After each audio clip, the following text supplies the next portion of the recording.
একদিন মাটির ভিতরে হবে ঘরে মোনামার কেন বান্ধ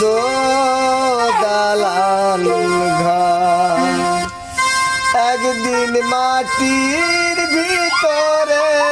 হবে ঘরে মোনামার কেন বান্ধ দালান ভিডিও করতেছি ঘর ও মোনামার কেন বান্ধ